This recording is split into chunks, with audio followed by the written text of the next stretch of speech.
আসলে সর্বশক্তিমান দেবতাকে ভগবান বিষ্ণু না ব্রহ্মা নাকি ভগবান শিব? চলুন জেনে নেওয়া যাক। নম্বর 10-এ রয়েছেন ইন্দ্রদেব। ইন্দ্রদেবকে 10,000 হাতির শক্তির সমান বলশালী বলা হয়। তিনি মেঘ ও বৃষ্টির অধিপতি। নম্বর 9-এ রয়েছেন সূর্যদেব। সূর্যদেব তার আলো ও শক্তি দিয়ে পৃথিবীর প্রতিটি জীবকে জীবন দান করেন, কিন্তু তার তীব্র তাপে সেই জীব ধ্বংসও হয়ে যেতে পারে। নম্বর 8-এ রয়েছেন ভগবান কার্তিক।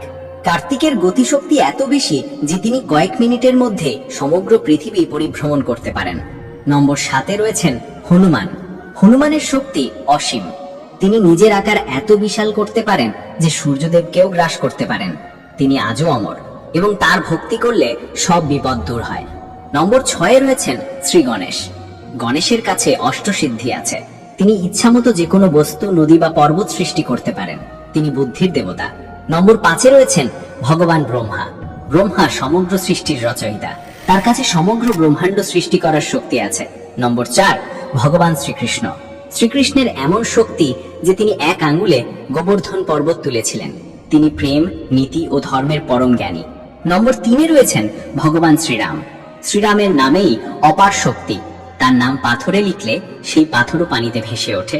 তিনি মর্যাদা, ধর্ম ও সত্যের প্রতীক। নম্বর 2-এ ভগবান বিষ্ণু। ভগবান বিষ্ণুর নাভি থেকেই ব্রহ্মার জন্ম। তিনি প্রতিটি যুগে অবতার নিয়ে পৃথিবীকে রক্ষা করেছেন এবং ধর্ম প্রতিষ্ঠা করেছেন। তিনি সৃষ্টির পালনকর্তা ও রক্ষক। আর নম্বর 1, ভগবান শিব, দেবাদের দেব, মহাদেব। তার রুদ্ররূপে দেবতারাও ভীত হয়ে পড়েন। তার তৃতীয় নয়ন খুলে গেলে সমগ্র ব্রহ্মাণ্ড ধ্বংস হয়ে যেতে পারে। তার না কোনো শুরু আছে, না কোনো শেষ। সময়ও তার সামনে মাথা নত করে। তিনি সমস্ত দেবদেবীর অধিপতি।